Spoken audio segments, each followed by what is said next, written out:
name is Hamis Sango. We are so happy again and pleasures us for this festival. Habaye hari abanyamakuru mbona bari gusetinga bakwegera hano imbere abakiri inyuma kugira ngo abaterankunga bacu bari inyuma baraza guhita begera imbere kugira ngo baze kubona inzira. Abakiri gusetinga mubaye mwasoje byaba ari byiza kurushaho. Now,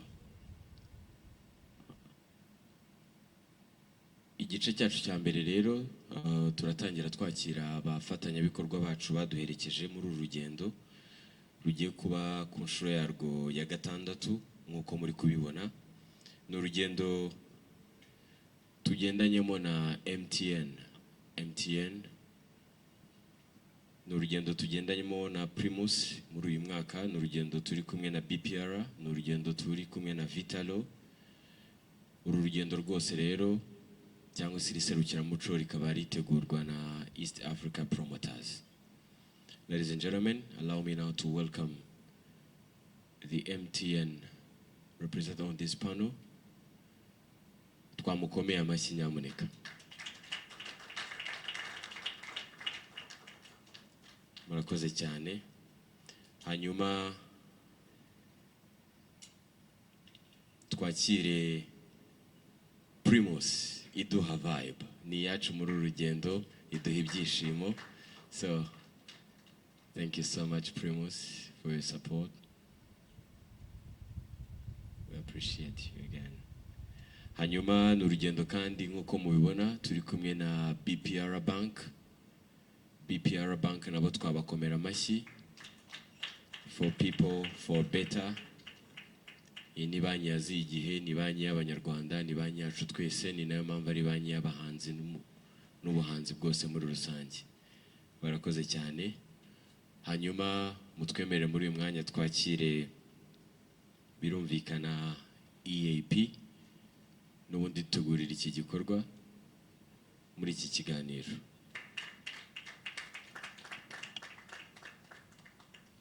Thank you so much. Now, nyuma y'abaduherekeje abadufata kugira ngo ibi byose bishoboke, mwanyemerera tukakira abahanzi bacu muri rusange.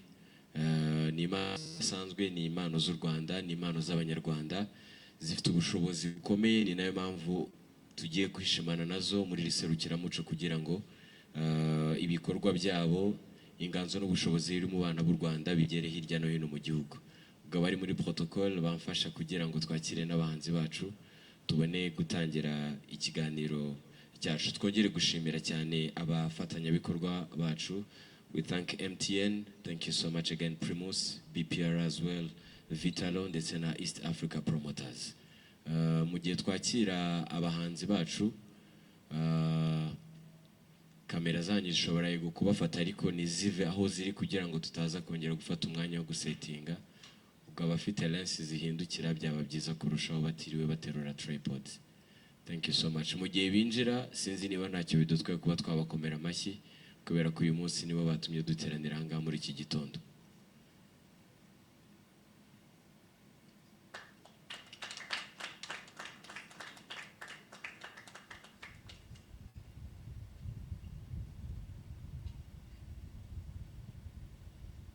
Ikiganiro anaduhera ikaze abashyitsi bacu ndetse n'abafatanyabikorwa bacu. Tuvuga abashyitsi twumve abahanzi bo bagiye kuduherekeza muri urugendo rwa MTN wacu Muzika Festival. Thank you. Thank you. Murakoze cyane. Baje kubashimira mwese ko mwaje. Uko twabatumiye nafatira umwanya wo gushimira abafatanyabikorwa bacu.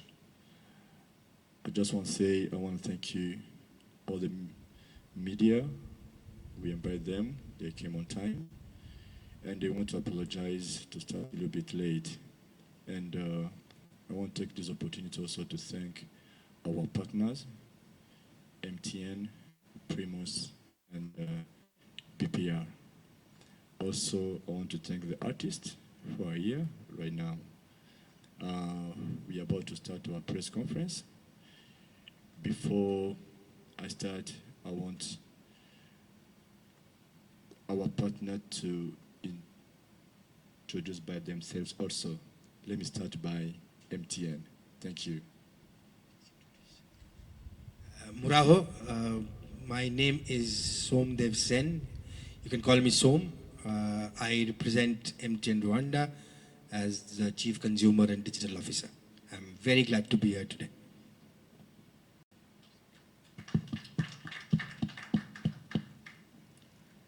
Muraho, BTS. Sawa ni sawa. So. All right, so this is Fadi. I'm Primus Marketing Manager, and I'm very happy to be here with you today. Also, I'd like to add to what Joseph said. Thank you for the media who's being here with us today. Also, thank you for EAP, the organizers, for making this show possible. And a big thank you, Marakoze, Chani, to all the artists that are joining us in the tour today. Marakoze.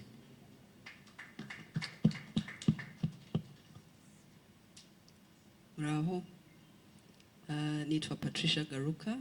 I am the acting head of marketing, corporate affairs, and citizenship from BPR.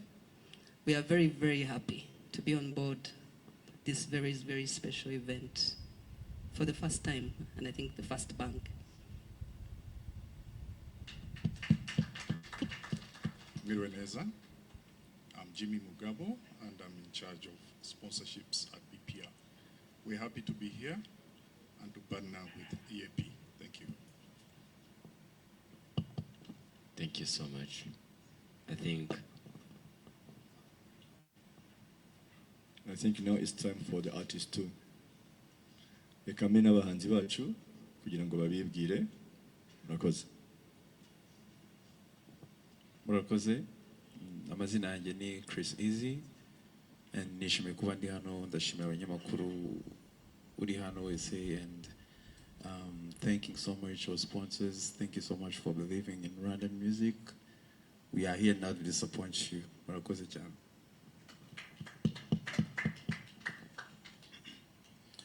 Murakoze cyane, nanjye banyita Bushari Bushido. Mbere na mbere ndashimira EAP, ndashimira na MTN, ndashimira n'itangazamakuru. Nanjye ndi tayari, turi kumwe gatanu kuri gatanu.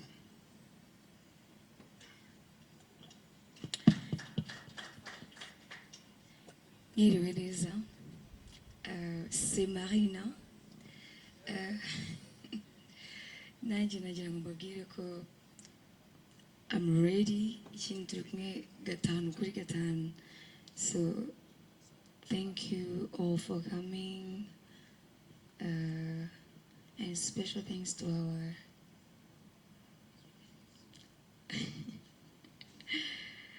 thank you so much. I'm so happy to be here.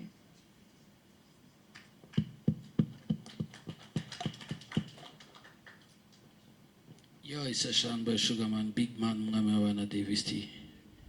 Media, what's up? Mambo vipi? Yeah, it's a Sean Boy Sugarman, big man. Nishimiye kuba ndi hano ku nshuro ya mbere mu Iwacu Muzika Festival, MTN Iwacu Muzika Festival. Nishimiye kuba ndi hano. Yeah, so I hope ko turi buze kugirana ibibazo byiza n'ibisubizo byiza n'ibihe byiza. Thank you. Mwiriwe neza. Nitwa Roskana. Nishimiye cyane kuba ndi hano nk'umuhanzi uzagaragara muri MTN Iwacu Muzika Festival. Nshimira ubuyobozi bwa EAP bwangiriye icyizere ko nshobora kuba part of this. I'm very excited. Mwarakoze cyane kuntekerezaho. Ndashimira media yitabiriye. Ibisigaye no kuzareba uko bizagenda kandi turiteguye kubigenza neza. Murakoze cyane. Yego. Ngira ngo uyu mwanya n'ubundi ubuyobozi bwa EAP bwahita buduha ishusho y'uyu mwaka kugira ngo tuze kujya mu mwanya wo kubaza ibibazo ariko dufite amakuru. Ishusho ngari ya MTN Iwacu Muzika uyu mwaka ahizanyura icyo twiteze ndetse n'imyiteguro kugira ngo tuze kugaruka noneho tujya mu mwanya w'ibibazo ntituze gutinda. ku ishunga ari mbanje guhera nk'uko mubibona hari abahanzi babiri tutari kumwe hano ariwe Kenisol na Kevin Kade tumaze ibyumweru bibiri baratse uburenganzira bwo kutazaboneka kuri uyu munsi.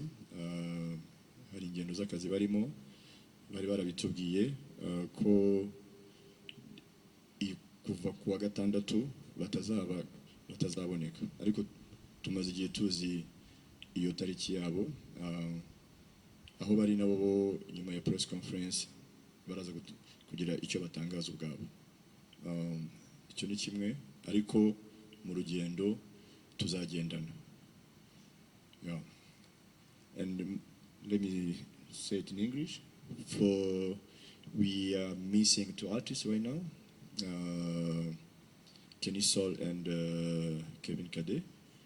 They request for permission not to be available today because they have some other duties, and but they are going to communicate right after this press conference. Ubwo ngarutse ku rugendo dufite, nk'uko mubizi dufite urugendo ruzamara amezi abiri, ruzatangira ku itariki ya 20 z'ukwa gatandatu rukarangira ku itariki ya 1 z'ukwa munani. Ni urugendo ruzajya mu turere, mu ntara zose z'u Rwanda, mu turere 4 nako mu turere 7, aho tuzahera i Huye tukajya i Muhanga, tukajya Karongi, tukajya i Ngoma, tukajya Nyagatare, tukajya i Musanze, tugasoreza Rubavu. Ni urugendo tuzaba turi kumwe n'abahanzi bose uko mubizi. Ni urugendo kuri inshuro hari byinshi bizahinduka mu mitegurire yacu, muzabibona mu bijyanye na stage, urubyiniro dushaka gukora kuri inshuro. Noneho ni urubyiniro rufite standard iri hejuru, nicyo twabateguza cyane, kandi ikindi gishya kizaba kirimo nuko tuzaba dufite abafatanyabikorwa bandi bo mu turere PSF zaho, aho tuzaba turi kumwe nabo bazanye ibikorwa bitandukanye byabo mu kwamamaza bitewe n'ibikorerwa mu karere runaka. Icyo ni kimwe. Hanyuma kuri inshuro nashaka kugira ngo dufatire umwanya wo gutangaza ikindi kintu gishyashya kizaba kiri muri MTN Iwacu Muzika kuri inshuro. Nk'uko mubibona ku bufatanye na Primus, hari urugendo rwabanjirije uruturimo rwamaze imyaka 8 rwa Primus Guma Guma. Urwo rugendo mwararukurikiye, bamwe muri mwe mwari batoya, ariko narwo mwararukurikiranaga icyo gihe. Kuri inshuro rero ku bufatanye na Primus hari ikintu gishya Primus yongeye muri iri serukiramuco. Ikintu gishya yongeyemo nuko yifuje yuko abatsindiye Primus Guma Guma bazitabira MTN Iwacu Muzika. Ibyo tubitangaje ku mugaragaro. Ndaza guha umuyobozi wa Primus hano nawe agira icyo abivugaho. Ni ukuvuga ngo muri Bukare hari umuhanzi umwe watuvuyemo, ariko nk'uko mubizi tuzakora mu burere 7, kandi n'abahanzi bari batwaye Primus Guma Guma ari 7. Hari ibyo rero tumaze kubishyira ku murongo, abo bahanzi bazitabira iryo serukiramuco. Ni ukuvuga ngo wenda bize mbona bari kongana ngo Urban Boys, Urban Boys aboneka, na Platina wazagarara Dream Boys, n'abandi na Bruce Melody, Riderman, Comedian Knowless, bose bazitabira. Ubwo tuzagira n'umwanya wo kwibuka watuvuyemo. uzaba atagihari mu bitaramo tuzagenda dukora nk'umuhanzi watwaye Guma Guma. Abo bahanzi rero ni ukuvuga ngo muri buri gitaramo tuzajya tuba dufitemo umutumirwa, azaba ari umutumirwa, ari umushyitsi waje muri Iwacu Muzika, muri MTN Iwacu Muzika nk'umutumirwa muri buri gitaramo, muri buri event azajya aza nk'umutumirwa wacu kudusangiza ku mateka y'urwo rugendo, uko byari bimeze n'ukuntu umuziki w'iki gihe umeze. Urumva rero twafatira umwanya wo gushimira Primus ku bw'icyo gikorwa yatangije n'ubu ngubu igikomeje.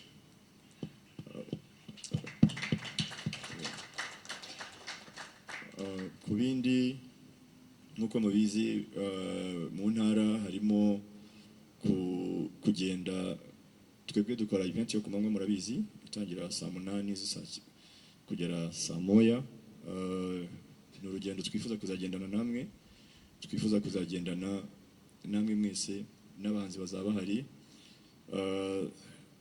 Ni urugendo rufite icyo ruzahindura ku muziki wacu. Nk'uko mubibona, uko imyaka ishira hagenda haza n'indi generation mu muziki. Twebwe ntabwo tugifata nk'abano bahanzi nk'uko mubita ngo abahanzi bato.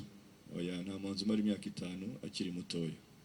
Ni abahanzi bakuru, ni abahanzi bafite ibikorwa, ni abahanzi bafite ibyo bakoze, bafite n'abakuru babo bafite ibyo bakoze.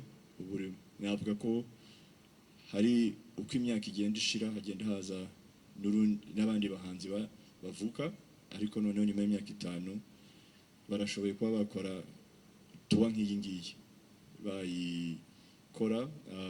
Niyo mpamvu twabagiriye icyizere, ariko Primus yongeramo ubufatanye n'abakuru babo. Bivuga ngo nicyo twababwira wenda mu rugendo tugiye gutangira, kugira ngo nabyo mubimenye, wenda nyuma yo twaza kwakira ibibazo kugira ngo ibibazo bitangire.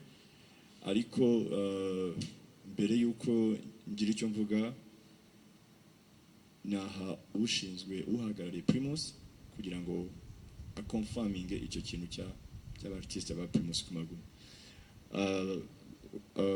I was saying, Fadi, we want to thank Primus, how they support the industry, and how you decide to bring on board the Primus Guma Guma champions. And I would like you to tell them something about that. Thank you.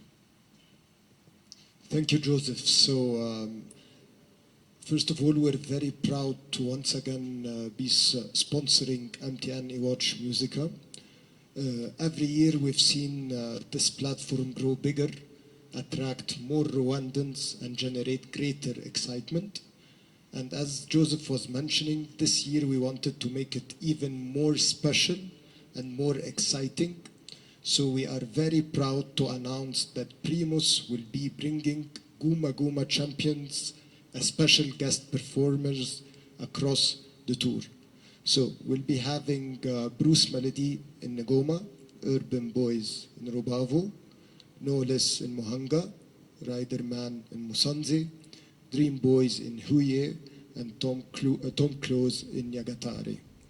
So get ready for bigger performances, bigger excitement, and we can't wait to enjoy this season of Iwacu Muzika 2026 together with you. Thank you. One of applause, ladies and gentlemen. Ibi bintu si byiza se? Okay. Yeah, and also I want to give it to MTN to say something about the festival. Murakoze EAP. That's all I know about Kenya, Rwanda, so I'll continue in English. First of all, another edition of MTN Iwacu Muzika. We are so honored and so happy to bring about the new one in 2026. I think for MTN, the last 1 week has been all about music. And if you've been following, not only Iwacu Muzika, we have launched our Nicho Jihe campaign with a song. Okay, Nicho Jihe, I don't know how many of you have heard. Can you guys raise hands, people who have heard? the song. Do you like it? So please go, people who have not heard, please go ahead and enjoy it on YouTube. Please see the video. It's about our journey as MTN with Rwanda and as well as celebrating Rwanda through music. We also have launched the Caller Tunes Awards, okay, and this is going to be an exciting journey along with Iwachu, okay, wherein we are asking all Rwandans to vote their their favorite artists, okay, and we've got amazing prizes to be won for the artists in the next 2 months. So all these things, what we've done, whether it's the launch of Nichoji as a campaign, whether it's the Caller Tunes Awards, whether it is Iwachu Musica, MTN believe that in Rwanda music binds everyone. That is why MTN has always been focused on promoting music all the year around. Iwachu Musica is our flagship sponsorship, okay, and we've been doing this for the last few years. We really love to see the excitement that happens across the country when people unite to watch, Iwachu Musica. I mean, this is a platform where not only do we promote our amazing artists, but we also promote people to join hands and appreciate music. Iwachu does not come with an entry fee, okay, for people to watch. It's complete democratization of music. So anybody who's interested to hear that, they are most welcome to just walk into the arena to watch our favorite artists. This year, I'm hoping that it's going to be even more exciting than the last year, even bigger than the last year. Whatever mistakes we made, I'm sure we'll get corrected this year, okay, and it'll become all the more exciting. From MTN standpoint, we do not take this event for granted. Every happy face, every little child. When I go to Iwachu, you see the first row is always booked for the children, okay, and they're the biggest dancers, okay. They are the future of music. They're the future of MTN. They're the future of this country. So it feels amazing